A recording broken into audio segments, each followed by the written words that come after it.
সুস্থতা অসুস্থতা দুটোই আল্লাহর নেয়ামত। মানুষ যখন অসুস্থ হয় তখন মানুষ টের পায় যে সুস্থতাটা কত দামি ছিল। কথা বলেন। এজন্য বিশ্বনবী বলতেন ইগতানিম খামসান কাবলা খামসিন, 5 জিনিস আসার আগে 5টা জিনিসকে দাম দিতে শিখো।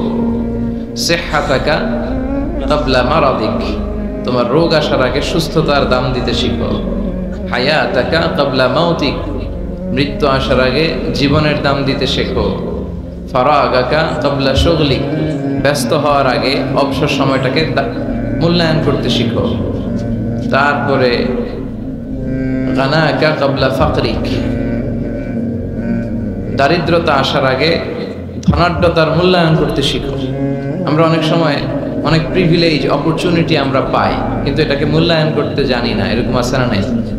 অনেকেই তাদের জীবন নিয়ে হতাশ, তাদের লাইফ নিয়ে, ক্যারিয়ার নিয়ে হতাশ, খুশি না, সুখী না, খালি অভিযোগ। খালি কি কথা বলেন? অনেক অভিযোগ। আল্লাহ আমার এটা দিল না রে, ওইটা দিল না রে, জীবনে এটা পাইলাম না, ওইটা পাইলাম না, এই হইল না, ওই হইল না। এই অভিযোগ করতে করতে একদিন সে মাটির কবরে ঢুকে যাবে। কথা বলেন। এই জন্য বিষ্ণু বলেছেন উনদুর মান হুয়া আসফালা মিনকা, তোমার চেয়ে দুর্বল অবস্থায় যে আছে তার দিকে একটু তাকাও, তাইলে দেখবা শুকরিয়া করতে মন যাবে। কিন্তু ওয়ালা তানদুর মান হুয়া আ'লা মিনকা, তোমার চেয়ে ভালো অবস্থানে যে আছে ওদিকে তাকিও না। যে দুর্বল খারাপ অবস্থানে আছে ওই দিকে একটু তাকাও। ওই দিকে তাকালে কপাল ঘষে ঘষে আল্লাহর সেজদা দিতে মন চাইবে। কোন ঠিক কিনা? কারণ আপনি যে অবস্থানে থেকে অসুখী আর অভিযোগ করছেন, অনেকে এই অবস্থানে আসার জন্য চেষ্টা প্রচেষ্টার সংগ্রাম করে যাচ্ছে। অনেকের জীবনে এই জায়গাটাতে আসা এবং পৌঁছা একটা স্বপ্নের ব্যাপার। তারা স্বপ্ন দেখে এই জায়গাটাতে আসতে, যে জায়গায় আপনি বসে আফসোস করতেছেন। এজন্য যে অবস্থায় থাকি না কেন আমরা শুকরিয়া করবো একজনের, তিনি কে? আল্লাহ। আমরা যেন বেশি বেশি তোমার শুকরিয়া করতে পারি, তৌফিক দাও। আজকে আমরা এমন একটা সূরা থেকে কথা শুনবো যে সূরাটা সবার মুখস্থ। মুখস্থ আছে না? সূরাটার নাম শুধু 2-3 জন জানেন। সবাই বলেন, আরো জোরে বলেন। সূরার নাম সূরাতুল ফাতিহা। ফাতাহা ইয়াফতাহু মানে টু ওপেন, খোলা। ফাতাহা মানে কি? খোলা, টু ওপেন। যেহেতু এই সূরা দিয়ে আল্লাহ কোরআন খুলেছে, যেহেতু এই সূরা দিয়ে আল্লাহ তাআলা কোরআন খুলেছে, এজন্য এই সূরার নাম সূরাতুল ফাতিহা। ইন্ট্রোডাক্টরি সূরা, এটারে বলা হয় প্রিফেস অফ দ্য বুক, কোরআনের ভূমিকা। পুরো কোরআনে আল্লাহ যা বলেছে এটা সংক্ষেপে এই সূরা 7 আয়াতে বলে দিয়েছে।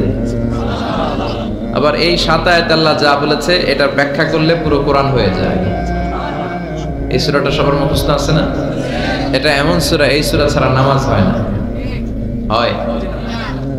আপনাদের এলাকার ইমাম সাহেব যদি সূরা ফাতিহা ছাড়া নামাজ পড়ায় হবে? বাইতুল মুকাররমের ইমাম পড়ালে হবে? তাও হবে না। কাবা ঘরের ইমাম বুঝে শোনা কইেন, শেখ আব্দুর রহমান আস-সুদাইস, উনি কাবা ঘরের সামনে দাঁড়িয়ে সূরা ফাতিহা ছাড়া যদি নামাজ পড়ায় হবে না? বিশ্বনবী নিজেও যদি পড়ায়, কারণ বিশ্বনবী নিজেই বলেছেন লা সালাতা লিমান লাম ইয়াকরা বিফাতিহাতিল কিতাব, আল্লাহর এই ভূমিকা সূরা দিয়ে যে নামাজের শুরু না করে তার নামাজ হবে না। আবার এই সূরার আরেক নাম দোয়া, দ্য সূরা অফ সাপ্লিকেশন, দোয়ার সূরা। কেমন করে আল্লাহর কাছে চাইবেন, দোয়া করবেন, প্রার্থনার হাতটা বাড়িয়ে দিবেন আর ফরিয়াদ করবেন, এই সূরায় আছে না নাই? প্রতিদিন এই সূরায় আমরা বলি ইহদিনাস সিরাতাল, সবাই বলেন ইহদিনাস সিরাতাল। ও আল্লাহ, তুমি আমাদেরকে সরল সঠিক পথ দেখাও। আমাদেরকে পথ দেখায় কে? আমাদেরকে হেদায়েত দেয় কে? বিশ্বনবীও কাউকে হেদায়েত করতে পারেন। আল্লাহ বললেন, হে নবী, ইন্নাকা লা তাহদি মান আহবাবতা ওয়ালাকিন্নাল্লাহা ইয়াহদি মান ইয়াশা। হে নবী, আপনি চাইলেই কাউকে হেদায়েত করতে পারবেন না, কারণ হেদায়েত করে কে? আল্লাহ। পৃথিবীতে অনেক বাবা ছিল নবী, ছেলের হেদায়েত হয় নাই, আছে না নাই? অনেক ছেলে ছিল নবী, বাবার হেদায়েত হয় নাই, আছে না নাই? স্বামী ছিল নবী, স্ত্রীর হেদায়েত হয় নাই। স্ত্রী ছিল আল্লাহর ওলি, স্বামীর হেদায়েত হয় নাই, আছে না নাই? সাইয়েদনা ইব্রাহিম আলাইহিস সালাম আল্লাহর নবী, রাসূল, উলুল আজমি মিনার রাসূল, কিন্তু তার বাবার হেদায়েত হয়েছে? নূহ আলাইহিস সালাম আল্লাহর নবী, ছেলের হেদায়েত হয়েছে? লূত আলাইহিস সালাম আল্লাহর নবী, স্ত্রীর হেদায়েত হয়েছে? আসিয়া, যার কথা আল্লাহ কোরআনে বলেছেন গোটা বিশ্বের মুমিন নারীদের মডেল বানিয়েছেন আল্লাহ, এই ফেরাউনের বউকে, আসিয়াকে। সুবহানাল্লাহ পড়েন। মুমিন নারীদের মডেল কাফেরের বউ, কাফেরের বউ মুমিন নারীদের মডেল। আসি আল্লাহর কাছে এত প্রিয় প্রিয় ভাজন, কিন্তু ফেরাউনের কপালে হেদায়েত নসিব হয়েছে? হেদায়েত দেয় কে? আমরা যদি পথ হারাই, পথ দেখাবে কে? আমি যদি কোনদিন পথ ভুলে যাই, হাতছানি দিয়ে কাছে নিও, মমতার বন্ধনে আমায় বেঁধে সব ভুল ক্ষমা করে দিও। আমি যদি কোনদিন পথ ভুলে যাই, হাতছানি দিয়ে কাছে নিও, মমতার বন্ধনে আমায় বেঁধে সব ভুল ক্ষমা করে দিও। পড়েন আমিন। আমাদের ভুল ক্ষমা করে কে? আল্লাহ বলেন, আমি হচ্ছে গাফিরিয যামব ওয়া কাবিলিত তাওব। আমার কাজ হচ্ছে তওবা কবুল করা আর ক্ষমা করা। শয়তানের কাজ ওয়াসওয়াসা দেওয়া, আমাদের কাজ ভুল করা, আল্লাহর কাজ খালি মাফ করা। কি আল্লাহ আমরা পাইছি, আমরা ভুল করলে সব মাফ করে দেয়। শয়তান আল্লাহরে চ্যালেঞ্জ দিয়ে বলে, আল্লাহ তুমি এতগুলো জান্নাত কেন বানালে? তোমার বান্দাগুলো তো জান্নাতে ঢুকতে পারবে না। আল্লাহ বললেন কেন? শয়তান বলে, আমারে যেহেতু জাহান্নামী বলছো, আমি সবগুলার একসাথে নিয়ে জামাতে জাহান্নামে ঢুকবো। জামাতে সবগুলারে ঢুকাম, আমিও মরুম তো গরম মারুম, আমিও মরুম তো গরম মারুম। আল্লাহ বলে, তাই তোর এত সাহস, তুই আমার উপরে কথা বলিস, আমাকে চ্যালেঞ্জ ছুড়ে দিস? আমি তো সব রাজার বড় রাজা, মহারাজা, আমি রাজাধিরাজ, আমি অব্যয় অক্ষয়, আমার কোনো ক্ষয় নাই লয় নাই, আমি সদা জাগ্রত সদা সজাগ, শাশ্বত চিরঞ্জীব, আমার উপর দিয়ে কেউ কথা বলার স্পর্ধা দেখায় না, আমার উপরে কোনো কথা নাই। ঠিক আছে, তুই চ্যালেঞ্জ দিলে আমিও চ্যালেঞ্জ দিলাম। তুই আজীবন ওয়াসওয়াসা দিবি, তুই আজীবন বান্দারে দিয়ে গুনাহ করাবি, নামাজ কাজা করাবি, মিথ্যা বলাবি, জিনা করাবি, চুরি করাবি, কিন্তু কোন এক তাফসির মাহফিলে এসে মনটা প্রাণটা দিয়ে যখন তাফসির বুঝে, হৃদয়টা গলে, চোখের পানি ছেড়ে আমার বান্দা আমার কাছে ক্ষমা চাইবে, আমি সব গুনাহ মাফ করে দেব, তখন তুই কি করবি? আমি মাফ করব, তুই কি করবি? সুবহানাল্লাহ কইবেন না? ওই আল্লাহর উপর ভরসা লাগে? হ্যাঁ, থাকবে একজনের উপর, তিনি কে? অন্য কারো উপর ভরসা করেন না ভাইয়েরা। বিশ্বাবের উপর কোনো ভরসা নাই, বড় হুজুরের উপরে কোনো ভরসা নাই, কোন নবীর উপর কোনো ভরসা নাই, কোন ওলির উপর কোনো ভরসা নাই। আমাদের ভরসা আমাদের আল্লাহর উপর। চিল্লায় বলেন ঠিক কি না? মান নুকিশা উযিবা, যার হিসাব নিকাশ নেওয়া হবে তার ধ্বংস। আল্লাহ যদি হিসাব চায় যে কেন করলি, এত নেয়ামত দিলাম, আমারে ডাকলি না কেন, আমার পথে চললি না কেন, হকের আন্দোলনে নামলি না কেন, কোরআনের আন্দোলনে শরীক হলি না কেন, আল্লাহ যদি ধরে বসে আমাদের কোনো উত্তর থাকবে? কথা বলেন। আল্লাহ যদি বিচার করতে বসে আমাদের কোনো পালাবার উপায় নাই। যদি আল্লাহ দয়া করে মাফ করে দেয়, তাইলে কেল্লা ফতে। কথা কন। এজন্য ওই আল্লাহর সাথে একটা সম্পর্কের দরকার আছে না নাই? এজন্য আমরা আল্লাহর কাছে বিচার টিচার চাই না, আমরা দয়া চাই। কি চাই?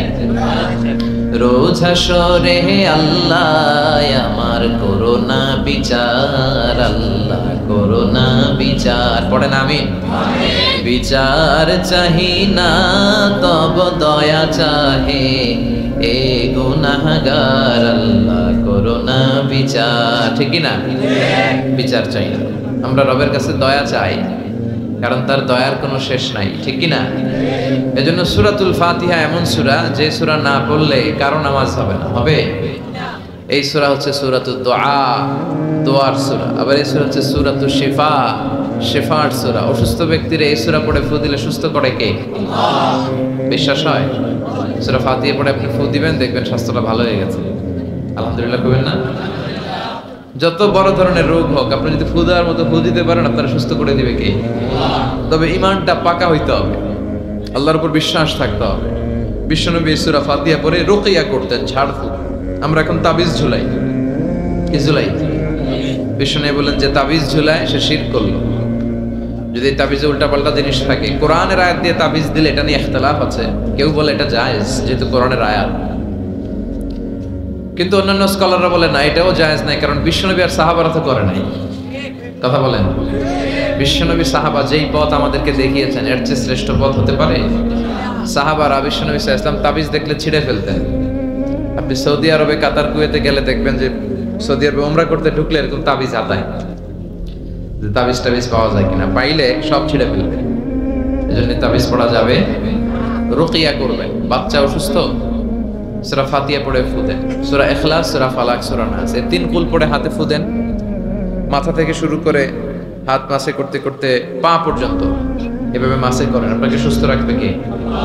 ব্ল্যাক ম্যাজিক থেকে হেফাজত করবে কে? ইহুদিদের এক মিত্র, নাম লাবিদ ইবনুল আসাম, সে বিশ্বনবীর জাদুটোনা করেছিল, বান মেরেছিল, ব্ল্যাক ম্যাজিক। ওই জাদুটোনার প্রভাবে বিশ্বনবী ঈসা ইসলাম অসুস্থ হয়েছিলেন। কোন বর্ণনায় 4 মাস, কোন বর্ণনায় 6 মাস। আমার নবীর এক হাতে জান্নাতি 40 জনের শক্তি ছিল। এত শক্তি থাকা সত্ত্বেও এই 4 মাসে তিনি স্ত্রীদের সাথে ফিজিক্যাল ইন্টারকোর্স করতে পারতেন না, ফিজিক্যাল ইন্টিমেসিতে যেতে পারতেন না, মাথা ঘোরাতো।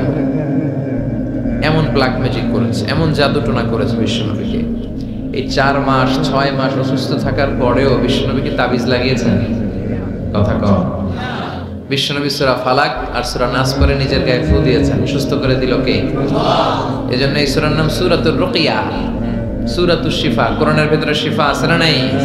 ওয়া নুনাজ্জিলু মিনাল কুরআনি মা হুয়া শিফাউন ওয়া রাহমাতুল লিল মুমিনিন ওয়া লা ইয়াজিদুয যালিমিনা ইল্লা খাসারা। আল্লাহ বললেন এই কোরআনের ভিতরে আমি শিফা দিলাম। এই কোরআন পরে অসুস্থ ব্যক্তির গায়ে যদি ফু দাও, সুস্থ করে দিবে কে? বিশ্বনবীর সাহাবারা আবু সাঈদ আল খুদরি রাদিয়াল্লাহু তাআলা আনহুর নেতৃত্বে এক সফরে বেরোলেন। উনি সফরে যেয়ে দেখলেন মরুভূমির মাঝখানে কিছু লোক একজন শুয়ে থাকা লোকের সামনে বসে বসে ঝাড়ফুঁক করতেছে, মন্ত্র এগুলো পড়তেছে। সাহাবী বললেন কি হয়েছে? বলল আমাদের নেতাকে সাপে কামড় দিয়েছে, কোনো বর্ণনায় বিচ্ছু কামড় দিয়েছে, বিষাক্ত, পয়জনাস, ভেনোমাস। আমাদের গোত্রের নেতা এই বিষে আসক্ত হয়ে বিষাক্ত হয়ে মারা যাবে। সাহাবারা দেখলেন সবাই বসে উল্টা পাল্টা মন্ত্র পড়তেছে, সুমন্তর সু কালিকুত্তার গু। প্রায় দেখবেন যে মন্ত্রতন্ত্র যে বানায় ফালতু কথাবার্তা শব্দ দিয়ে, এগুলো দিয়ে কেউ সুস্থ হয়? এই তাবিজ ঝুলায় রাখলে সুস্থ হয়? অনেক বাচ্চার হাতে 3টা, ডান হাতে বাঁ হাতে 4টা, গলায় 5টা, কোমরে 6টা। এগুলোর ওজনে পোলা রাখতে পারে না। তো তো এমনি মরা হবে, মরা ধরা। ছেলে মেয়েদেরকে কষ্ট সহিষ্ণু করে গড়ে তুলবেন, ননির পুতুল বানাবেন না।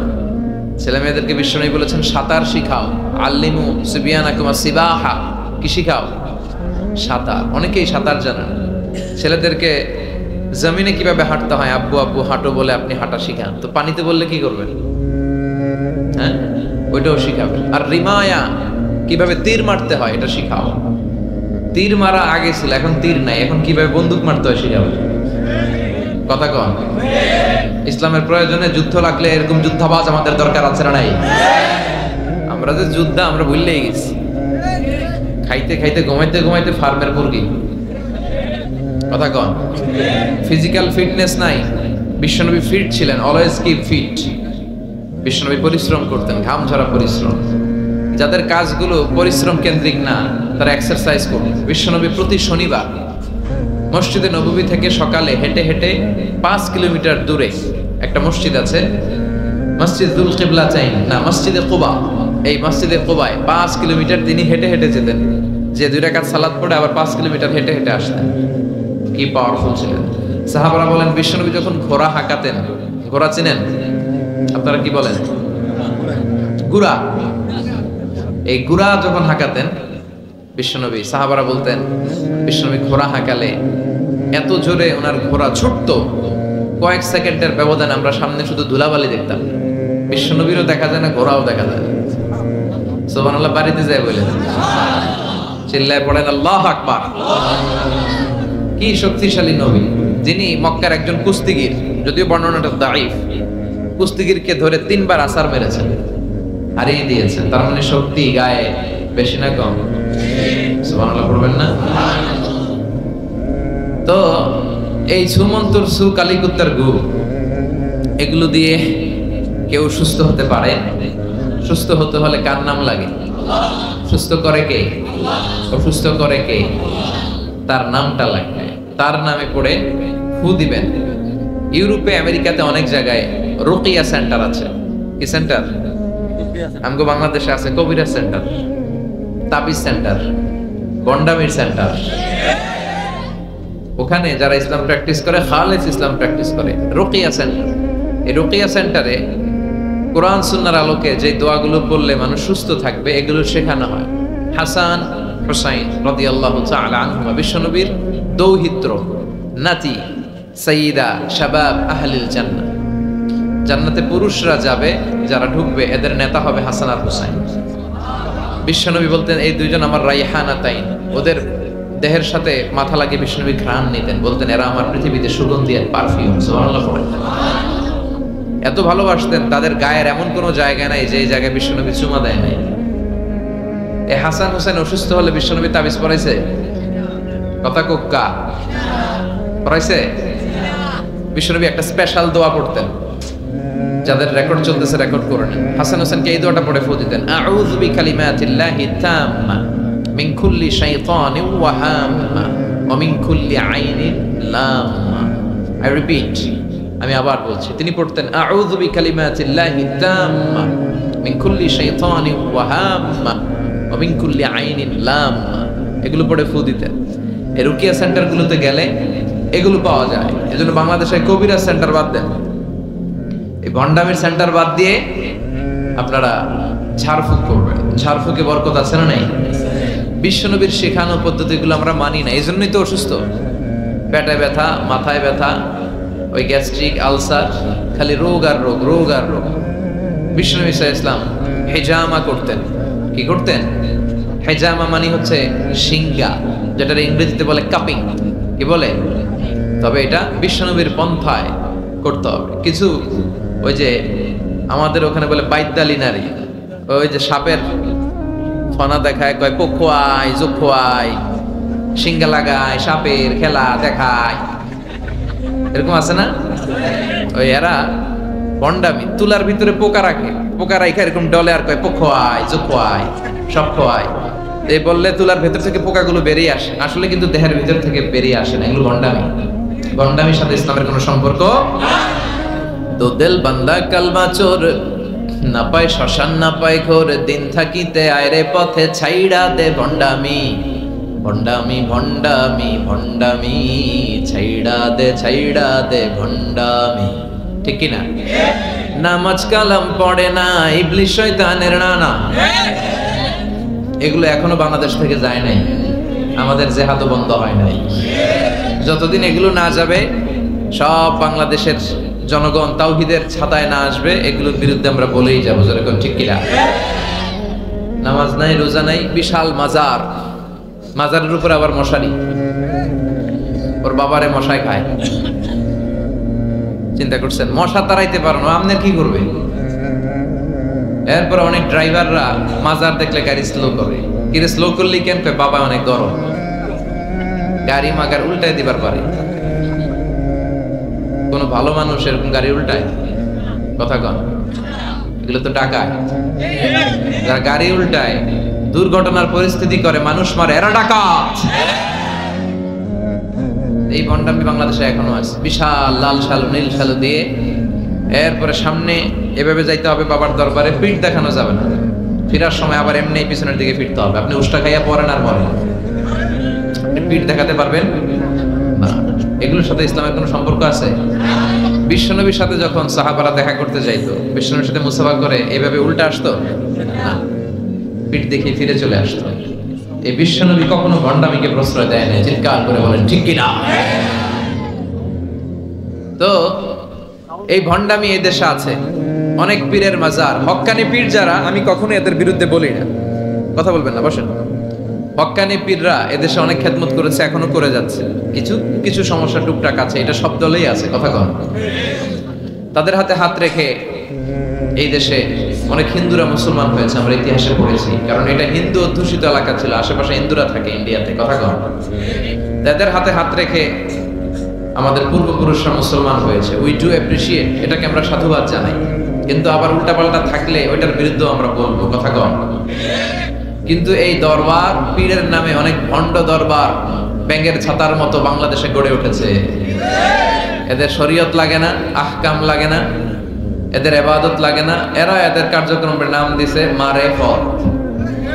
কি নাম দিছে?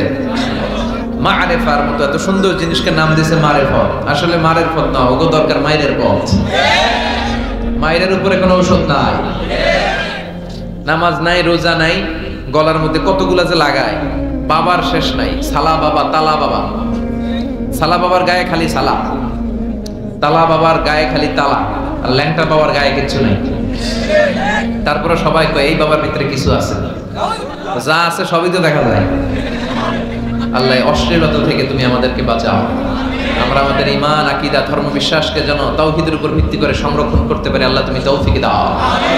এমন অনেক ভণ্ড পীর আছে গোসল করে না, সারা বছরে গোসল করে একবার, আর এই গোসলের পানি মুরিদরা খাইয়া শেষ। নামাজ কালাম পড়ে না, ইবলিস শয়তানের নানা। আছে না নাই? ধর্মের একখান খুঁটি ধইরা কয়দিন করবা হয়রানি, ভণ্ডামি ভণ্ডামি ভণ্ডামি, ছাইড়া দে ভণ্ডামি, ছাইড়া দে। এখনো সময় আছে, কথা ঠিক কিনা? তো এই সমস্ত তাবিজ, মাজারে যে সেজদা, বাবা গরম, বাবার গায়ে মশারি, লাল শালু, এগুলো থেকে আমাদের বেরিয়ে আসতে হবে। আমরা রুকিয়া করব, রুকিয়া করে ফু দিব, রুকিয়া সেন্টার বানাবেন, হিজামা সেন্টার বানাবেন। বিশ্বনবী হিজামা সেন্টার বানিয়েছেন। এই যে বিশ্বকাপ ফুটবলের তারকা যারা, এরাও অনেকে সিঙ্গা লাগায়। এখন এটা এস্টাবলিশড মেডিকেলি, ল্যাবরেটরিক্যালি, ল্যাবরেটরি আছে না, এই ল্যাবরেটরিক্যালি প্রুভড এটা, যে এই হিজামা, সিঙ্গা, এটা স্বাস্থ্যকর। দেহে অনেক পেইন হয়, পিঠে পেইন, ব্যাক পেইন, মাইগ্রেনের পেইন, এরকম ছোট্ট ছোট্ট কাপিং আছে। এই কাপিং গুলো লাগিয়ে দিলে ভিতরে যে লাল পচা দূষিত রক্ত, এটা বেরিয়ে যাবে। এরপরে একেবারে তরতাজা ফকফকা। সুবহানাল্লাহ। বাইরে হেজামা সেন্টারও আছে, অনেক দেশে হেজামা সেন্টার আছে। তো হেজামা সেন্টার আপনারা করবেন, রুকিয়া করবেন, আর কোরআন পড়ে ফু দিবেন। সুস্থ করে দিবে কে? এই সূরার নাম হচ্ছে সূরাতুর রুকিয়া, ঝাড়ফুঁকের সূরা। আমরা যেন কোরআন দিয়ে ঝাড়ফুঁক করতে পারি, তৌফিক দাও।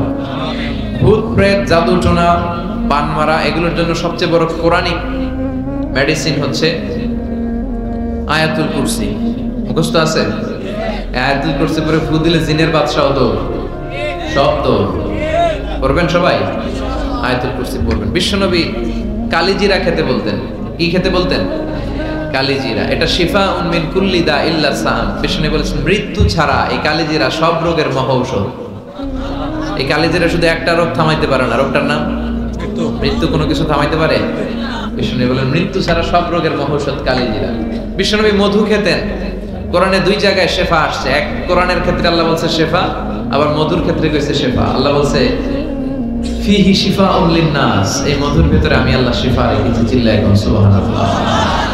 এই মধু খাবেন, কালিজিরা খাবেন, জাইতুনের তেল মালিশ করবেন, 3 জাইতুন খাবেন, ফ্রেশ সালাদ খাবেন, ফলমূল খাবেন, গোশত জাতীয় আইটেম কম খাবেন।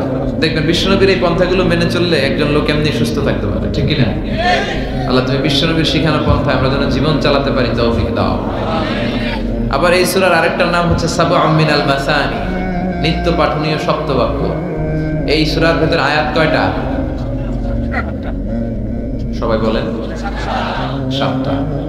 আল্লাহ নাম দিয়েছে সাবউম মিনাল মাসানি ওয়াল কুরআনুল আযীম, নিত্য পাঠনীয় সপ্তবাক্য। যেই 7টা বাক্য সাবউল মাসানি, বারবার পড়তে হয়, কিন্তু তারপরেও পড়তে ভালো লাগে। কথা বল। আপনাদের কারো মনে হয়েছে নাকি যে এত বছর ধরে সূরা ফাতিহা পড়তে পড়তে তিতা লাগে, আর ভালো লাগে না? লা তুহসা আজাইবুহু ওয়া লা তাবলা গারাইবুহু। কোরআনের আশ্চর্যান্বিতার শেষ নাই। এই কোরআন কোনোদিন পুরাতন হয় না, চির নতুন, চির যৌবন, এভারগ্রিন। সুবহানাল্লাহ পড়েন। সেই সূরাতুল ফাতিহা আমাদের প্রত্যেকের মুখস্থ। আল্লাহ 7টা আয়াত দিয়ে আমাদেরকে শিখালেন কেমন করে আল্লাহর প্রশংসা করতে হয়, কেমন করে নিজের পরিচয় আল্লাহর কাছে উপস্থাপন করতে হয়, এরপর কেমন করে আল্লাহর কাছে দোয়া করতে হয়। এজন্য সূরা ফাতিহা আল্লাহ কি বললেন, মাতৃভাষা, এটার অর্থ জানার দরকার আছে না? নেই? পড়েন আউযু বিল্লাহি মিনাশ শাইতানির রাজীম, বিসমিল্লাহির রহমানির রহিম, আলহামদুলিল্লাহি রাব্বিল আলামিন। সুবহানাল্লাহ পড়েন। আলহামদুলিল্লাহি রাব্বিল আলামিন, সকল প্রশংসার মালিক কে? আল্লাহ।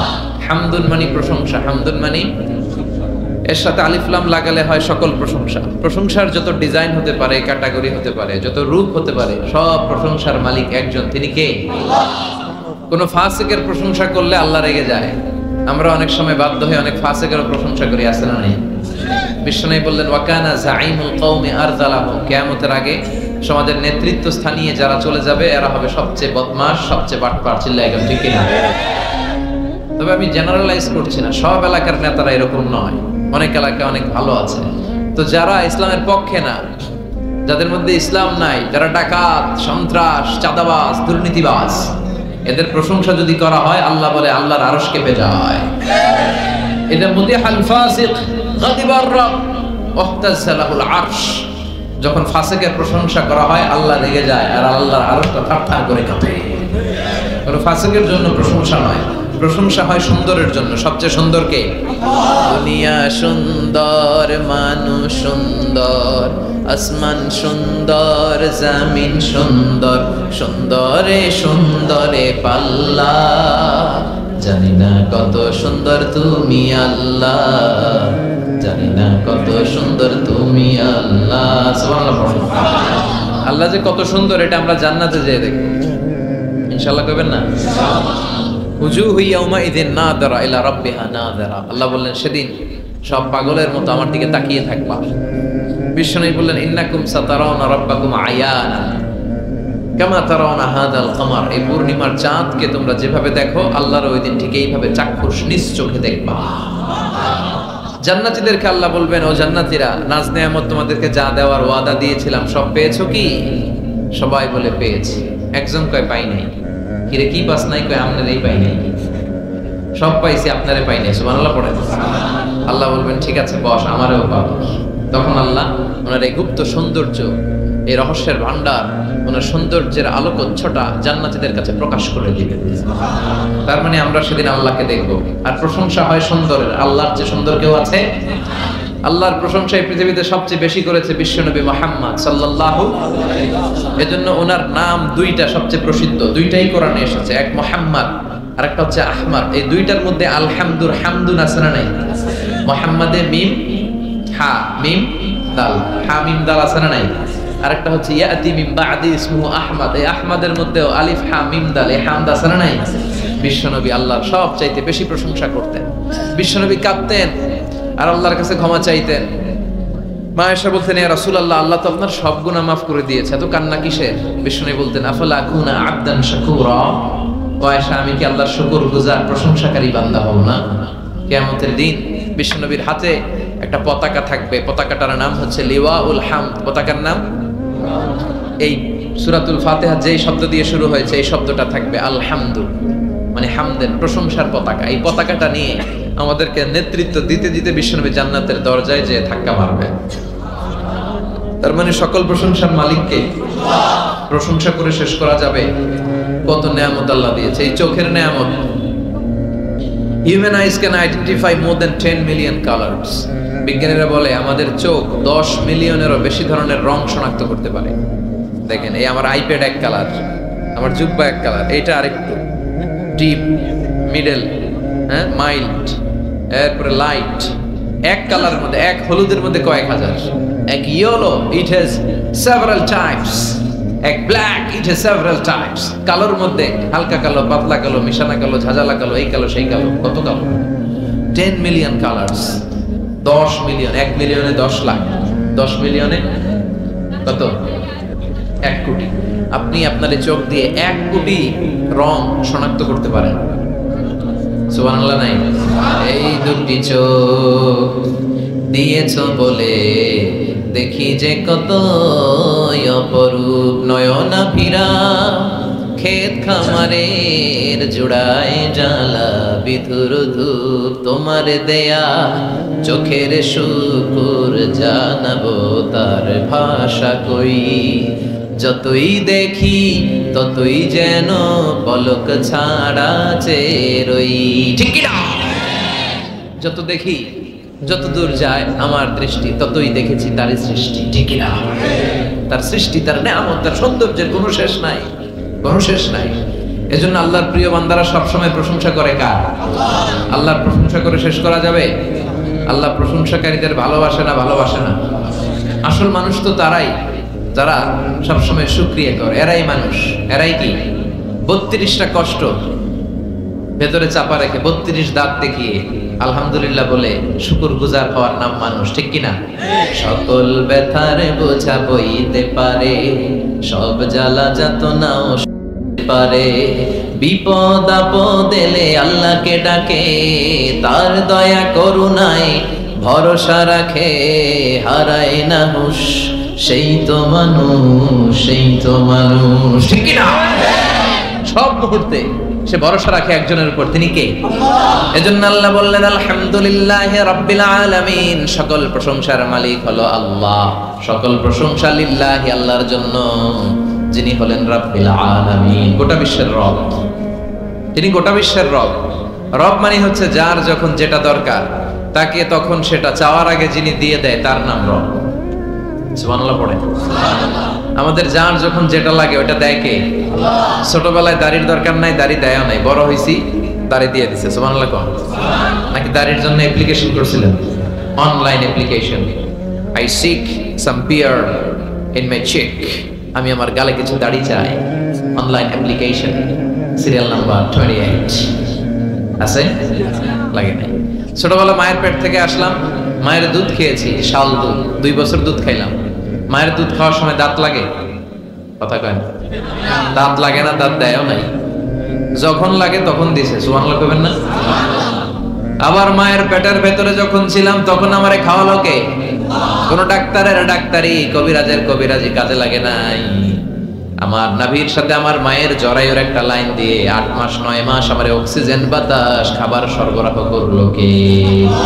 এজন্য আল্লাহ বললেন আলহামদুলিল্লাহি রাব্বিল আলামিন, সকল প্রশংসার মালিক আমাদের আল্লাহ, যিনি হলেন রব। যিনি কি? আল্লাহ আমার রব, দমে দমে তনু মনে তারি অনুভব, আল্লাহ আমার রব। তোমার দুনিয়াতে আমি যেদিকে তাকাই, অথই নেয়ামতে ডুবে আছি সবাই। পাখালির গানে শুনি তাসবিহ কলরব, তাসবিহ কলরব, আল্লাহ আমার রব। যার যখন যেটা লাগে চাওয়ার আগে যিনি দেয় তার নাম? তার নাম রব। এজন্য আল্লাহ বললেন আমি হলাম রব, রব্বিল আলামিন, জগৎ সমূহের পালন কর্তা। নাকি একটা জগতের? যত জগৎ আছে, সাগরের তলের জগৎ, আকাশের উপরের জগৎ, মাটির নিচের জগৎ, বৃক্ষ জগৎ, মৎস্য জগৎ, মহাকাশ জগৎ, সৌর জগৎ, অদৃশ্য জগৎ, সব জগতের মালিক কে? এরপর আল্লাহ পরিচয় দিয়ে বললেন আর রহমান আর রহিম, আমি দয়াময়, আমি মেহেরবান, আমার চেয়ে বড় দয়ালু কেউ নাই। আছে নাকি? আল্লাহ বললেন দয়া, ভালোবাসা, মায়া দিয়ে আমার সব কিছু সমৃদ্ধ। তুমি তোমার নিজেরা যত বেশি ভালোবাসো, আমি আল্লাহ তার চেয়েও তোমারে বেশি ভালোবাসি। তোমার আম্মা তোমার আব্বা তোমারে যত বেশি ভালোবাসে, তোমার স্ত্রী তোমারে যত বেশি ভালোবাসে, তার চেয়ে আমাদেরকে বেশি ভালোবাসে কে? তিনি দয়ার সাগর, তিনি মায়ার সাগর, তিনি ভালোবাসারে তৈরি করে 100 টুকরা করলেন। কয় টুকরা? কথা কন, সবাই বলেন। 100 টুকরা করে 99 টুকরা ভালোবাসা আল্লাহ তাআলা নিজের মধ্যে রেখে দিলেন, আর 1 টুকরা ভালোবাসা গোটা বিশ্বের সবার মধ্যে ঢেলে দিলেন। সুবহানাল্লাহ পড়েন। কষ্ট হচ্ছে আপনাদের? আছেন আরো কয়েক মিনিট? দেখি তাকবীর দেন তো, লিল্লাহি তাকবীর। ভালোবাসাকে আল্লাহ কয় টুকরা করছে? সবাই বলেন। সবাই এখনো বলে নাই। বলেন তো ভালোবাসা কয় টুকরা করলেন? 100 টুকরা করে 99 টুকরা আল্লাহ নিজের মধ্যে রাখলেন। 1 টুকরা ভালোবাসা আমাদের সবাইকে দিলেন। দেখেন এই 1 টুকরা ভালোবাসা পাইয়াও আমাদের ভালোবাসা দিবস আছে না নাই? কবে পালন করছেন? পোলাপানরা গার্লফ্রেন্ড নাই? হ্যাঁ, কত দুঃখ ওদের, ওদের কেউ নাই। বাংলাদেশে এগুলো আরেক গজব, গার্লফ্রেন্ড বয়ফ্রেন্ড। ক্লাস 5-এ থাকতে ক্লাস 4-5-এ যারা পড়ে এদের ক্লাসও নাকি শুরু হয়ে গেছে। পুরো ক্লাসে যারা যারা থাকে ভাগাভাগি করে কোনটা কার। এটা আমার, ওইটা তোর, ওইটা ওর। এটা আমার বান্ধবী, খবরদার ওর দিকে তাকাবি না। ও কয় ওইটা আমার বান্ধবী, তাকাইলে তোর একেবারে মেরা ভালো আছে না নাই? তো এই যে ভালোবাসা, প্রেম, প্রীতি, এগুলোর সেন্সটা আমাদের অনেক পরে আসছিল। আমরা যখন দাখিল পাস করছি তখন কিছু বুঝতে শুরু করছি, কথা কয়। এখন 3-4 এর বাচ্চা কয় বান্ধবী কিছু কইলে অফ করে মরে যাবো, আছে না নাই? লাভ লেটার দেয়, ভাগাভাগি করে, ক্লাসে কে কার সাথে ভালোবাসা করবে। এগুলো গজব আর কিয়ামতের আলামত, চিল্লায় বলেন ঠিক কিনা?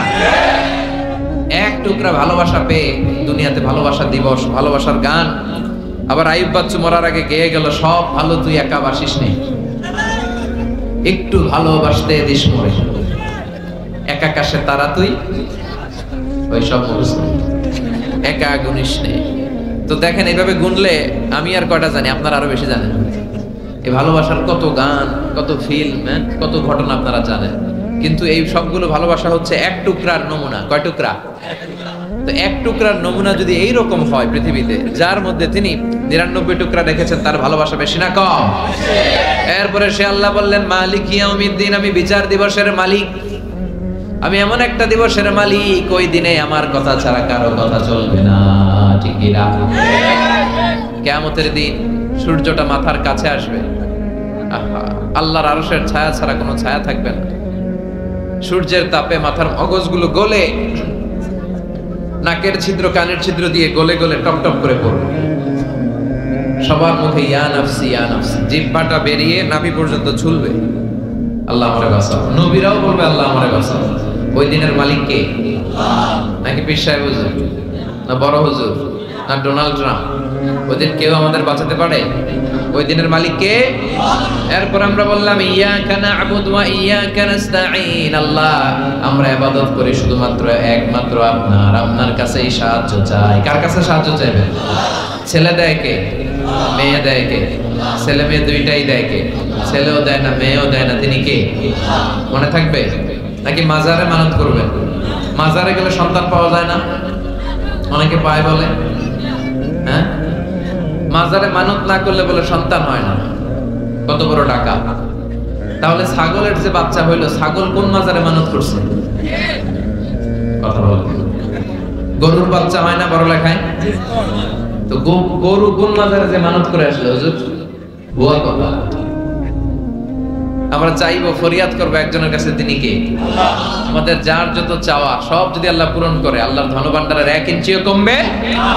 এরপর আল্লাহ বললেন গোলাম প্রতিদিন আমার কাছে দোয়া করার পর ইহদিনাস সিরাতাল মুস্তাকিম, ও আল্লাহ আপনি আমারে সরল সঠিক পথ দেখান, যেই পথে ডানে বায়ে কোনো মোড় নাই। এই পথটা শুরু হয়ে যাবে দুনিয়ার বুকে, শেষ হয়ে যাবে জান্নাতের ভিতরে, ঠিক কি না? বিশ্বনবী খেজুর ডাল ভেঙে একটা লম্বা দাগ দিলেন মাটিতে, আর বললেন এটা হচ্ছে আল্লাহর রাস্তা, সিরাতুল মুস্তাকিম। আর ডানে বায়ে সুবুল মুতাফাররাকা, সুবুলুশ শয়তান, ডানে বায়ে অনেকগুলো দাগ কাটলেন আর বললেন এগুলো শয়তানের রাস্তা। তোমরা সিরাতুল মুস্তাকিমে যখন উঠবা, ডানে বায়ে শয়তানের অনেক হাতছানি থাকবে, ওদিকে তাকানো যাবে। আমরা একবার যখন সিরাতুল মুস্তাকিমে উঠেছি, এটা দিয়ে উঠবো আর ঢুকে যাব জান্নাতে। চিৎকার করে বলেন ঠিক কি না? এরপর আমরা আরো স্পষ্ট করে বললাম সিরাতাল্লাযীনা আন'আমতা আলাইহিম, আল্লাহ ওই দলের ওই মতের পথ আপনি আমাদের দেখিয়ে দেন যাদের উপরে আপনি রহমত নাজিল করেছেন, নেয়ামত দিয়েছেন। সুবহানাল্লাহ। 4টা পথের পথিকদের উপর আল্লাহ নেয়ামত ঢেলেছে বেশি বেশি। কয়টা? সবাই বলেন না কয়টা? 1 নম্বরে হচ্ছে নবীদের পথ। কাদের পথ? 2 নম্বরে সিদ্দিকিন, 3 নম্বরে শুহাদা, 4 নম্বরে সালিহিন। নবীরা হচ্ছে পৃথিবীর শ্রেষ্ঠ মানুষ, এই পৃথিবীর শ্রেষ্ঠ সন্তান, কারণ তাদের কাছে ওহী আসে। আমাদের কাছে আসে? হ্যাঁ, সক্রেটিসের কাছে আসছিল, কার্ল মার্কস, লেনিন, জোরে বলেন। নবীদের কাছে ওহী এসেছে। এর কারণে কোন নবীর সাথে কোন নবীর কথার বিপরীত হয় না। কিন্তু আমাদের একজনের কথার সাথে আরেকজনের কথার উল্টা পাল্টা আছে না নাই? কার্ল মার্কস বলল মানুষ পেট সর্বস্ব জীব, মানুষের পেট ঠান্ডা সব ঠান্ডা। লেনিন এসে বলল না, মানুষ হচ্ছে সেক্স সর্বস্ব জীব, মানুষের সেক্স ঠান্ডা তো সব ঠান্ডা। ডারউইন এসে কয় মানুষ তো মানুষই না, মানুষ হলো বান্দর, বান্দর থেকে এটা মানুষ হয়েছে। কারো কথার লাগে কারো মিল আছে? কিন্তু পৃথিবীর কোন নবী বলছে আল্লাহ একজন, আরেক নবী এসে বলছে না 2-3 জন হইতে পারে? এমনটি হয়েছে? কোন নবী বলেছে কিয়ামত হবে, বিচার দিবস আছে, আরেক নবী এসে বলছে সন্দেহ আছে? এরকম আছে? কারণ সবগুলো নবীর কাছে কথা এসেছে একটা হেডকোয়ার্টার থেকে, হেডকোয়ার্টারটা কার? তাহলে আমরা মানবো নবীদের পথ, 2 নম্বরে মানবো সিদ্দিকীনদের পথ। সিদ্দিক হলো ওই ব্যক্তি যিনি সত্য প্রকাশে সত্য গ্রহণে আপোষহীন। বাতিলের সাথে কোনো আপোষ চলবে না, চিল্লা এখন ঠিক কিনা? হকের ব্যাপারে আপোষহীন থাকতে হবে। হকের পথে যত জ্বালা, যত কাটা, যত যন্ত্রণা আসুক, ওই পথ থেকে আমাদের কেউ পিছাতে পারবে না। এই কালেমার পথটা কণ্টকাকীর্ণ, কুসুমাস্তীর্ণ নয়, কেউ ফুল বিছায় রাখবে না। এই পথে হকের পথে থাকলেই, দাড়ি রাখলে, টুপি রাখলে ওরা আপনারে মৌলবাদ বলে গালি দিবে, রাজাকার বলে টিটকারি করবে, আপনার এলাকা থেকে বহিষ্কৃত করে দিবে, আপনার নেওয়া খাওয়া ঘুমকে হারাম করে দিবে। কিন্তু আমরা এটারে ভয় পাই না, আমরা ভয় পাই একজনকে, তিনি কে? আমরা এই হকের পথে থাকবো। রাজি আছো মুসলমান? কারা কারা রাজি? হাত তুলে আল্লাহর দেখা।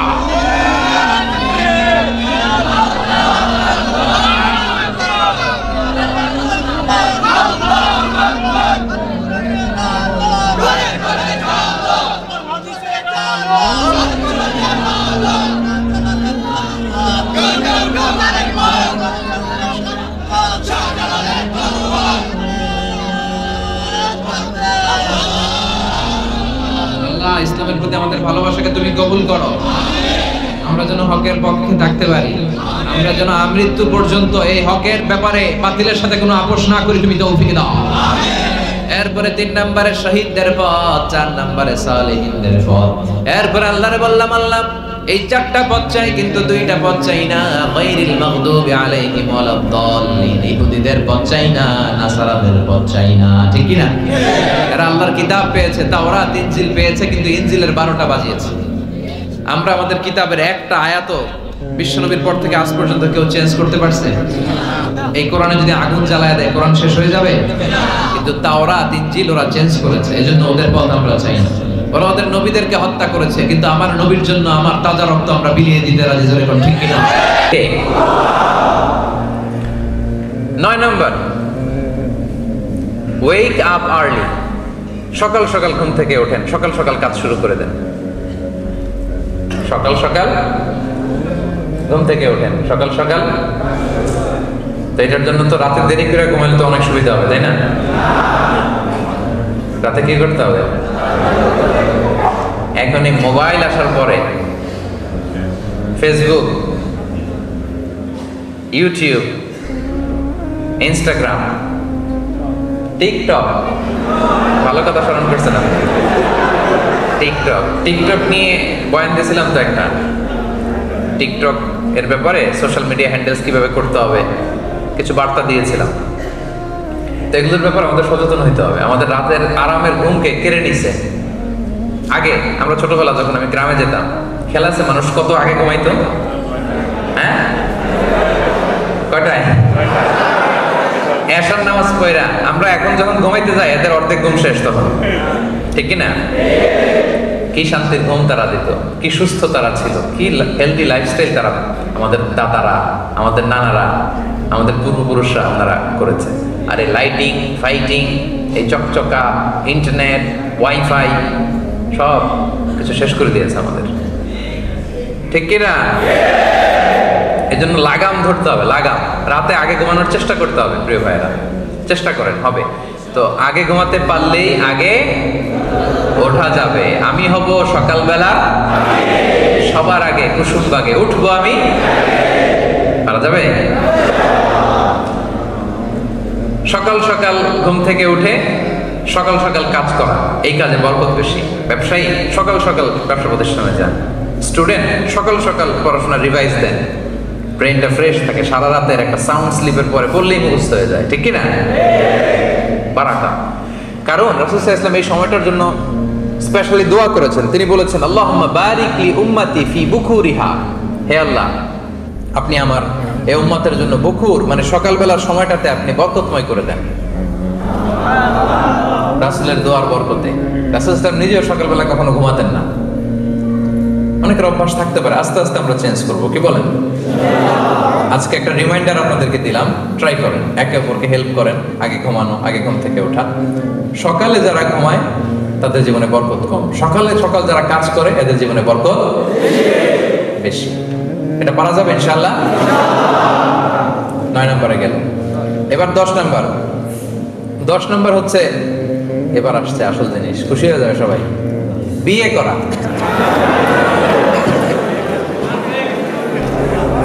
সবাই হাসতেছে, সামনে মুরব্বী যারা আছে ওনারাও হাসতেছে। সিনিয়র জুনিয়র সবার মধ্যে আনন্দের হিল্লোল হয়ে গেছে এখন হলরুমে। কি আনন্দ না? আচ্ছা, বিয়ে করেন নাই কারা কারা দেখি? সর্বনাশ। ঠিক আছে ঠিক আছে, আসবে বারাকা, আসবে ইনশাআল্লাহ। হাত নামাও, নিয়ত করে ফেলো আজকের এই প্রোগ্রামে। আজকে নিয়ত করা যাবে না? বিয়ে আসলে জীবনে বরকত নিয়ে আসে।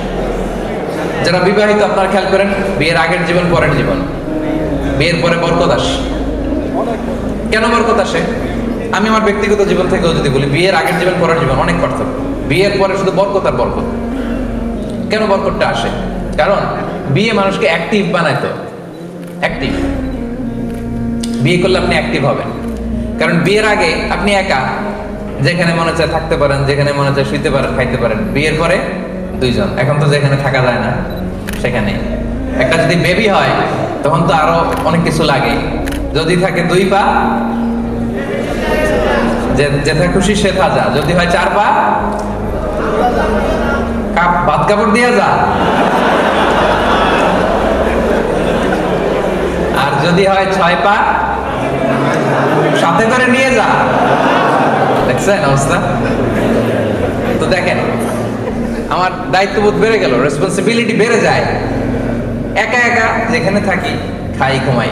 2 জন হলে আমার দায়িত্ব বাড়ে, আমার রেসপন্সিবিলিটি বাড়ে। ফলে আমি এনার্জেটিক হয়ে উঠি, আমি হার্ড ওয়ার্কিং হই। আমার স্ত্রীর জন্য আমার উপার্জন করতে হবে, আমার সন্তানের ভবিষ্যতের জন্য আমাকে লড়াই করতে হবে, স্ট্রাগল করতে হবে, হার্ড ওয়ার্ক করতে হবে। ঠিক কি না? এটা আমাকে এনার্জেটিক বানায়, ফলে বারাকা নেমে আসে। আল্লাহ তাআলা বলছেন, ইয়াকুনু ফুকারা ইউগনিহিমুল্লাহু মিন ফাদলি। আল্লাহর ওয়াদা, আল্লাহর প্রমিস। যুবক ভাইয়েরা যারা হাত তুলেছে, বিয়ে করো না এখনো, আল্লাহ বলে ওরা যদি গরিব থাকে, আল্লাহ তাআলা তার নিজ ফজল এবং করমে বিয়ের পরে ওদেরকে ধনী বানিয়ে দেবে। কারণ দায়িত্ববোধ বাড়ে, বেশি সচেতন হন, অলসতা কমে যায়, বরকত নেমে আসে। ইবনে মাসউদ রাদিয়াল্লাহু তাআলা আনহু উনি প্রায় বলতেন, ইলতামিসুল গনা আও গিনা ফিন নিকাহ। বিয়ের মাধ্যমে তোমরা ধনাঢ্যতা তালাশ করো। এই আয়াতের তাফসীর যখন তিনি করতে যেতেন, তিনি বলতেন, তোমরা বিয়ের মাধ্যমে আল্লাহর কাছে ধনাঢ্যতা তালাশ করো, ধনী হওয়ার প্রক্রিয়া তালাশ করো। কারণ বিয়ে করলে আল্লাহ তাআলা তাদেরকে সম্পদশালী বানিয়ে দেয়। আলহামদুলিল্লাহ পড়ে। এবার একটা মজার হাদিস শুনেন। রাসূলুল্লাহ সাল্লাল্লাহু আলাইহি সাল্লাম বলেছেন, 3 শ্রেণীর ব্যক্তি আছে। কয় শ্রেণী? যাদেরকে সাহায্য করা আল্লাহ তাআলা নিজের উপর ওয়াজিব করে নিয়েছেন। এর মধ্যে এক শ্রেণী হচ্ছে আন-নাকিহ আল্লাযী ইউরিদুল আফাফ। আন-নাকিহু ইউরিদুল আফাফ, এমন যুবক যে বিয়ের মাধ্যমে নিজের চরিত্রকে হেফাজত করতে চায়। এমন অবিবাহিত যুবক যে বিয়ে করে নিজের চরিত্র বাঁচাতে চায়, ক্যারেক্টার বাঁচাতে চায়। আল্লাহ বলে, ওর এই বিয়ের ব্যবস্থাপনায় ওকে হেল্প করা আমি আল্লাহ নিজের জন্য ফরজ করে ফেলেছি। আল্লাহ সাহায্য এসে আপনার সাথে যুক্ত হবে যদি আপনি বিয়ে করেন। তো করবা তো বিয়ে তোমরা? হ্যাঁ, ইনশাআল্লাহ। আচ্ছা, নেট করে ফেলছে আজকে, বিয়ের বন্যা বয়ে যাবে কিছুদিন পর। এই ওয়াজ শোনার পরে একেবারে আল্লাহ তুমি কবুল করো। কয়টা গেল ভাই? 10টা। আর রইল কয়টা? আর 2টো। আচ্ছা, 11 নম্বর, গিভিং সালাম while entering house। ঘরে যখন ঢুকবেন, কি নাম তোমার? মাহমুদ রাব্বি। আচ্ছা, তোমার পাপা কোথায়? হ্যাঁ, ওখানে যাবা না? কাছে যাবা? আসো আসো। কি নাম?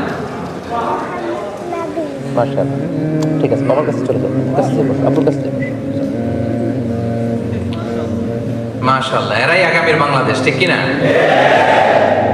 কি সুন্দর, ছোট্টবেলায় ইসলামিক হালাকাগুলোতে কনফারেন্সে চলে আসছে, দেখছেন ইসলামের প্রতি কত অ্যাটাচমেন্ট।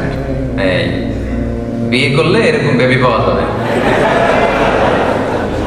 ওয়াজ যেগুলো করতেছে এগুলো মেনে টেনে বিয়ে করেন, দেখবেন যে এরকম আল্লাহ ছেলে মেয়ে আল্লাহ তাআলা দিয়ে দিবে, ফ্যামিলিটা জান্নাতি ফ্যামিলি হয়ে যাবে। আমিন বলেন। মাশাআল্লাহ। তাহলে ঘরে যখন ঢুকবেন তখন সালাম দিবেন, সালাম দিলে বরকত আসে ভাই। সালামের শব্দটার মধ্যে বারাকা আছে, খেয়াল করে দেখেন। আমরা বলি আসসালামু আলাইকুম ওয়া রাহমাতুল্লাহি, তারপরে খেয়াল করছেন আসসালামু আলাইকুম ওয়া রাহমাতুল্লাহি, তারপরে ওয়া বারাকাতুহু, মানে আল্লাহ তাআলার পক্ষ থেকে শান্তি, আল্লাহ তাআলার পক্ষ থেকে রহমত, আল্লাহ তাআলার পক্ষ থেকে বরকত বা বারাকা তোমার উপর বর্ষিত হোক। এই দোয়াটা কিন্তু আমরা করি। তাহলে বেশি বেশি সালাম দিবেন, তাহলে বারাকা নেমে আসবে। আল্লাহ তাআলা বলেন ফাইদা দাখালতুম বুয়ুতান ফাসাল্লিমু আলা আনফুসিকুম তাহিয়াতাম মিন ইনদিল্লাহি মুবারাকাতান তাইয়্যিবা। তোমরা যখন ঘরে ঢুকবা তখন একে অপরকে সালাম দিবা, কারণ এটা আল্লাহর পক্ষ থেকে অভিবাদন পদ্ধতি, এবং এই সালামের বাক্যটা মুবারাকাতান তাইয়্যিবা, বরকতময় এবং পবিত্র। এটা পবিত্র বাক্য, বরকতময় বাক্য। বুঝতে পেরেছেন? ওকে ওকে ওর আব্বুর কাছে বসায় দেন, ওর সাথে কথা না বলে বসায় দেন ওর আব্বুর সাথে। তো বরকতময় বাক্য বানিয়ে এটা সালাম দিলেই বরকত নেমে আসে। ঘরে যখন আপনি ঢুকবেন সালাম দিবেন, বরকত নেমে আসবে। আনাস রাদিয়াল্লাহু তাআলা আনহুকে রাসূল সাল্লাল্লাহু আলাইহি ওয়াসাল্লাম একদিন বললেন, ইয়া বুনাই, হে আমার সন্তান, ইযা দাখালতা আলা আহলিক, যখন তুমি তোমার ঘরে ঢুকবা, ফাসাল্লিম, ঘরে ঢুকেই সালাম দিবা। দিলে কি হবে? ইয়াকুনু বারাকাতান আলাইক, এটা তোমার জন্য বরকতের কারণ হবে। ওয়া আলা আহলিক, এবং তোমার পরিবারের জন্য বরকতের কারণ হবে। সুবহানাল্লাহ, স্পেসিফিক, একেবারে স্পেসিফিক হাদিস। তাহলে আমরা সালাম দিব, স্বামী স্ত্রীকে দিবেন, স্ত্রী স্বামীকে দিবেন, বাবা মা সন্তানকে, সন্তান বাবা মাকে, বন্ধু বন্ধুকে, সবাই সবাইকে বেশি বেশি কি দিব? বারাকা নেমে আসবে। মনে থাকবে সবার? কয়টা গেল? The last one, right? আচ্ছা, সর্বশেষ হচ্ছে দোয়া ফর বারাকা, বরকতের জন্য দোয়া করা। বরকতের জন্য কি করা? চাইতে হবে আল্লাহর কাছে, যেন আল্লাহ তাআলা আপনাকে যা দিয়েছেন তাতে আল্লাহ বারাকা ঢুকায় দেন। রাসূল সাল্লাল্লাহু আলাইহি ওয়াসাল্লাম চাইতেন, আমাদের তো চাওয়া লাগবে না, লাগবে? রাসূলুল্লাহ সাল্লাল্লাহু আলাইহি ওয়াসাল্লাম নিজে বরকত চাইতেন, যে আল্লাহ আমার যা দিয়েছেন এটার ভিতরে একটু বারাকা ঢুকায় দিয়েন। মালয়েশিয়াতে আপনারা যারা তারাবি পড়েছেন, এখানে ভিতরের সালাতে যে দোয়া কুনুত পড়ে হাত তুলে একটা দোয়া পড়ে, এটা অনেকের মুখস্থ। দোয়াটা হচ্ছে এরকম, আল্লাহুম্মা হদিনি ফিমান হাদাইত, মাহদিনি অথবা মাহদিনা, আমাকে অথবা আমাদেরকে। মালয়েশিয়াতে না দিয়ে বেশি পড়ে আল্লাহুম্মা হদিনা ফিমান হাদাইত ওয়া তাওয়াল্লানা ফিমান তাওয়াল্লাইত। তারপরে কি পড়ে? ওয়া বারিক লানা ফিমা আ'তাইত। আল্লাহুম্মা হদিনা ফিমান হাদাইত, আল্লাহ যাদেরকে হেদায়েত দিয়েছেন তাদের সাথে আমাকেও রাখেন, আমাকেও হেদায়েত দিন। ওয়া আফিনা ফিমান আফাইত, যাদেরকে আপনি ভালো রেখেছেন, সুস্থ রেখেছেন, তাদের সাথে আমাকেও সুস্থ রাখেন। ওয়া তাওয়াল্লানি ফিমান তাওয়াল্লাইত, আল্লাহ আপনি যাদের অভিভাবক হয়েছেন আমাকেও তাদের সাথে আপনার অভিভাবক, আপনি আমার অভিভাবক হয়ে যান। এরপরে রাসূল সাল্লাল্লাহু আলাইহি ওয়াসাল্লাম বলতেন, ওয়া বারিক লানা ফিমা আ'তাইত, আল্লাহ আপনি আমার যা দিয়েছেন এর ভিতরে একটু বরকত ঢুকাইয়া দিন। দোয়াটা কে করতেন? কে করতেন? স্বয়ং রাসূলুল্লাহ সাল্লাল্লাহু আলাইহি ওয়াসাল্লাম বরকতের দোয়া করতেন। তাহলে ওয়া বারিক লানা ফিমা আ'তাইত, হে Allah, whatever you blessed me with, give বারাকা ইন ইট, আল্লাহ আপনি যা দিয়েছেন এতে আপনি বরকত দিয়ে দিন। রাসূল সাল্লাল্লাহু আলাইহি ওয়াসাল্লাম নিজেই দোয়াটা করতেন। তাহলে সর্বশেষ যে পয়েন্টটা আমরা জানলাম, আল্লাহ যেন আমার জীবনে বরকত ঢেলে দেয়, আমি যেন আমার সব কাজে বরকত পাই, এটার জন্য আল্লাহর কাছে চাইতে হবে, দোয়া করতে হবে। পারা যাবে তো ইনশাআল্লাহ? আচ্ছা, এবার একটা মজার হাদিস শোনাই। আনাস রাদিয়াল্লাহু তাআলা আনহু, রাসূল সাল্লাল্লাহু আলাইহি ওয়াসাল্লামের খাদিম, তাই না?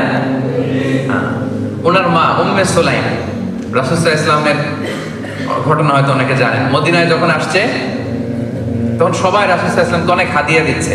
কেউ এটা দেয়, কেউ জামা দেয়, কেউ অর্থকড়ি দেয়, কেউ খেজুর দেয়, এক একজন এক একটা দিচ্ছে। তো উম্মে সুলাইম খুব গরিব ছিলেন, দেওয়ার মতো কিছু নাই, কিন্তু মক্কা থেকে মদিনায় নবী আসছে, কি দিবে?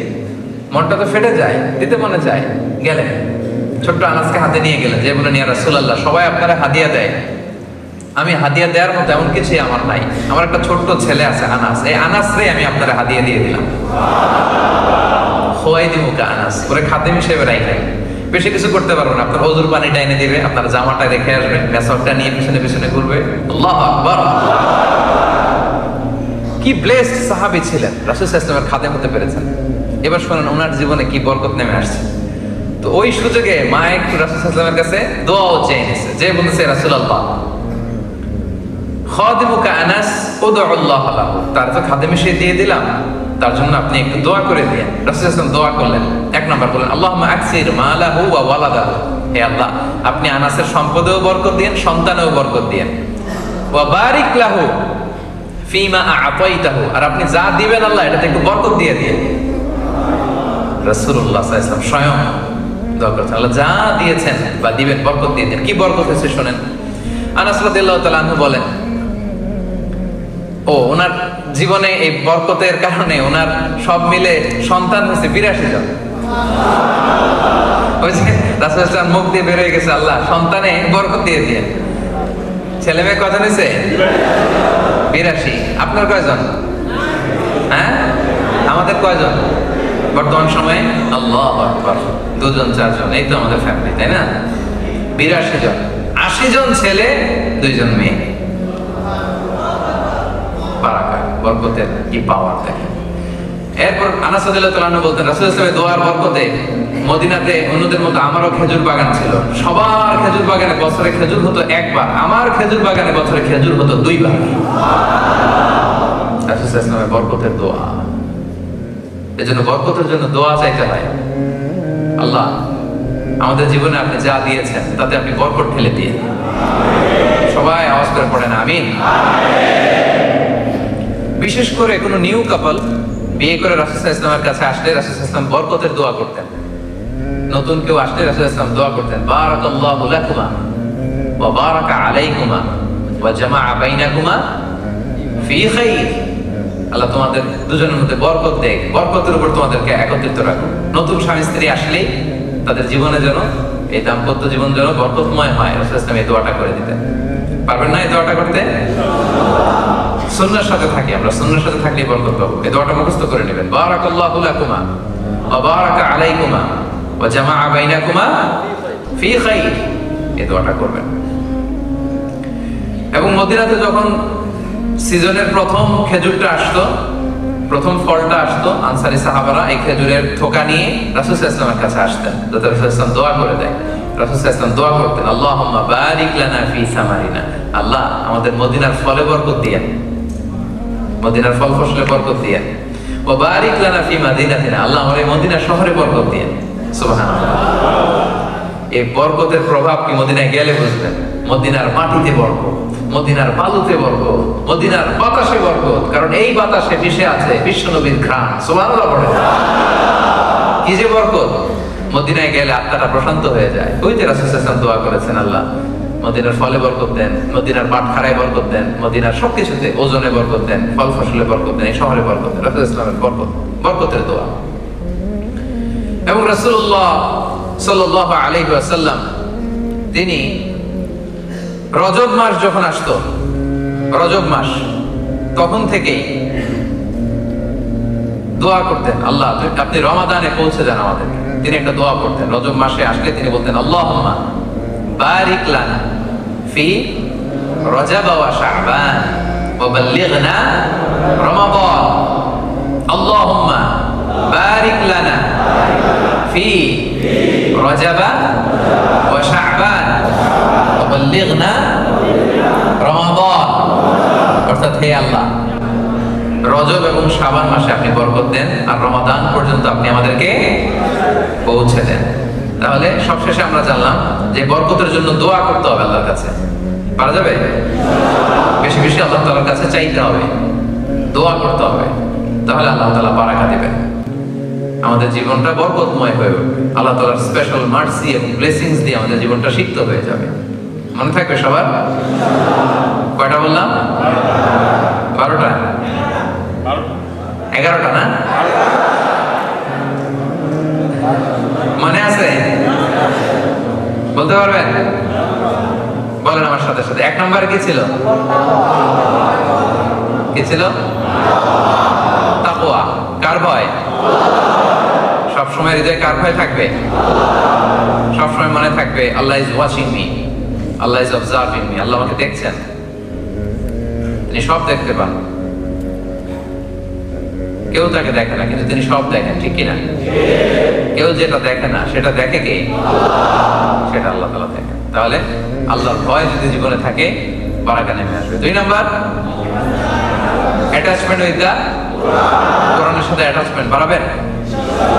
যারা কোরআন পড়তে পারেন না তাসবিহের সাথে, তারা শুরুতে রিডিং করাটা শিখবেন, তেলাওয়াতটা শিখবেন ইনশাআল্লাহ বলেন। যারা তেলাওয়াত করতে পারেন তারা কোরআনের অর্থ শিখবেন। পারা যাবে? যারা অর্থ পড়তে আরম্ভ করেছেন তারা আরবিক ল্যাঙ্গুয়েজ শিখবেন, তাতে করে কোরআনের আয়াতগুলো, হাদিসগুলো সবগুলো অর্থ আপনি বুঝতে পারেন। সালাতে কোরআনের সাথে সম্পর্ক থাকলেই জীবনে বারাকা নেমে আসে। 3 নাম্বার, ফলোইং সুন্নাহ। সুন্নাহ মেনে চলা জীবনের প্রতিটি ক্ষেত্রে। বিষ্ণু ইসলাম আমাদের জন্য model, an excellent model to follow। আমরা যেন ফলো করি খাওয়ার ক্ষেত্রে, ঘুমানোর ক্ষেত্রে, ব্যবসায়, বিয়ে শাদীতে, সামাজিক কাজে, রাষ্ট্রীয় কাজে, সব কাজে নবীর সুন্নাহ আছে, যেখানে বারাকা আছে। তারপরে বেশি বেশি কি পড়া? ইস্তেগফার করলে জীবনে বারাকা নেমে আসে। পড়বেন তো বেশি বেশি? আচ্ছা, তারপর একটা কি করা? দান করা, চ্যারিটি, ডোনেশন। দানকারীকে আল্লাহ তাআলা বড্ড পছন্দ করেন, বড্ড বেশি পছন্দ করেন আল্লাহ তাআলা। শুধু বাড়াতে থাকেন, শুধু বাড়াতে থাকেন, এজন্য দিলে কমে না। দানকারী কিয়ামতের দিন আমলনামা দেখে বিশ্বাসই করতে পারবে না যে সে এত এত দান করেছিল, কারণ আল্লাহ তাআলা বাড়াবেন। বাড়িয়ে গরুর মালিক যখন, গাভী যখন বাচ্চা দেয়, বাচ্চাটা খাইয়ে দাইয়ে পেলে বসে বড় করে না, আল্লাহ তাআলা আপনার এই ছোট্ট দানকে পেলে বসে বড় করে পাহাড়ের সমান করে আপনার আমলনামায় ঢুকাই দিবেন। কিছু মিস যাবে না, প্রপার ডকুমেন্টেশন। এই জন্য দান করবো, দান করলে জীবনে বারাকা নেমে আসে। তারপরে কি ছিল? হ্যাঁ, গ্রেটফুলনেস। হ্যাঁ, কৃতজ্ঞতা বোধ। কৃতজ্ঞতা বোধ যার মধ্যে থাকে তার জীবনে বারাকা আসে। আমরা যেন অল্পে তুষ্ট থাকি, পাই নাই, কিছু নাই, সব ওর, সব ওনার, আমার কিছু নাই। না, আপনার অনেক কিছু আছে, খুঁজে দেখেন, খুঁজে দেখেন, অনেক দিয়েছে আল্লাহ। যেটা পেয়ে আপনি খুশি না, এটা পাওয়ার জন্য অনেকে কাঁদে, রাতকে রাত শুধু কাঁদে। কৃতজ্ঞতা বলতে আল্লাহ বাড়িয়ে দিবেন। তারপর কি ছিল? অনেস্টি। অনেস্টি ব্রিংস বারাকা in life, specially in trade and business. ব্যবসায় যেন সততা থাকে আমার।